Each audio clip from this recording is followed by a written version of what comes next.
Hey everyone, this is David Pike, the Motorcity Mechanic. Now today we're going to be dealing with a Chrysler 200 with the fully electronic transmission. And I'm going to show you what you need to do as far as how to get it out of park if there's any kind of failure with either the battery or anything with the transmission.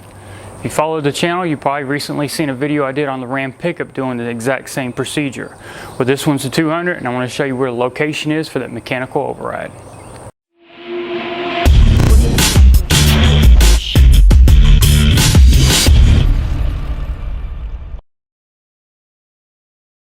So before we get started, I'm going to give you a little word of caution here. Now, we're going to be taking the vehicle out of park, which means it has the ability to roll forward or backward uncontrollably once we do that. So you need to do one of three things. You either need to apply the parking brake if you have that ability and it's working, or you need to depress the brake pedal, which is probably the easiest method, or third, you need to block the tire with something. It could be a wooden block, a rock, or a wheel chock. Something to stop the vehicle from rolling and either doing damage to it, something else, or someone else. So I'm going to repeat that throughout this video because it's very important. So at this point we're going to go ahead and move over to the vehicle. I'll show you where the override is and we'll go ahead and see how it works. Now looking at the center console on this Chrysler 200, we've got our AC control head along the top. We've also got the electronic parking brake and the electronic shifter. It's a 9-speed transmission that's fully electronic. And on this particular vehicle, there is no cable going from the shifter to the transmission. So if something was to happen either with the battery or something electrical or something with the transmission, there's a possibility that the knob will not turn and you cannot get it out of park. Well, they've actually gave you a provision so that you can override that. Now if you look at your center console here, both on the passenger side and driver's side, there's an access to a storage compartment underneath, and that's where we're going to next.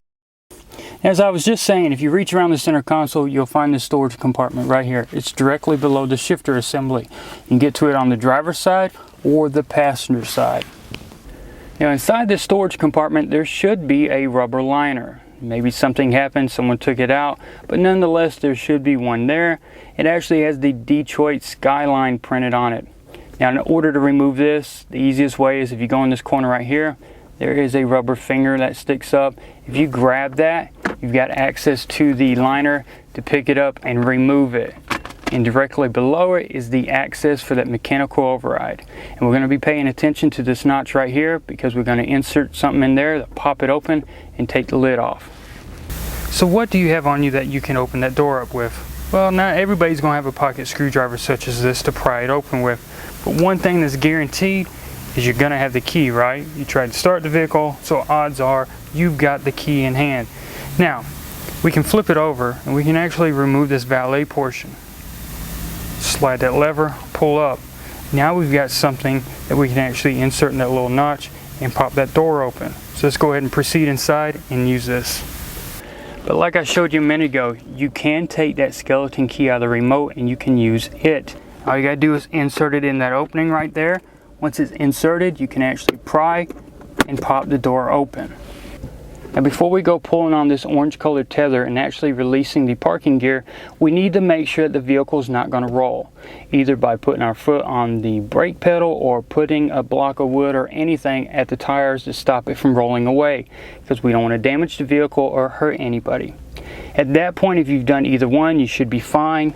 You can grab that tether and you're going to lift up and pull back till it locks in place. Once you release it and it doesn't move, it's locked and we're now out of park. Now once you're done moving the vehicle and you want to go back in the park, you're going to have to lift straight up. Straight up is going to release the lock for that parking gear override. Then you can just let it go back down and then set the tether off to the side. Make sure it's fully seated. At that point, you can grab your cover, reinstall it, and then put the rubber mat in as well.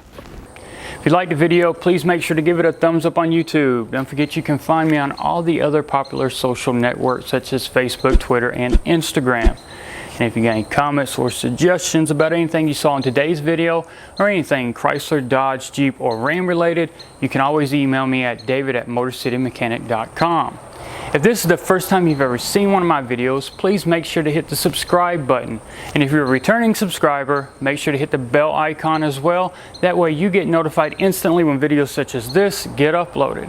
And if you'd like to shop on Amazon, please feel free to use the link that's in the description below this video, and any purchases that you make will help support this channel.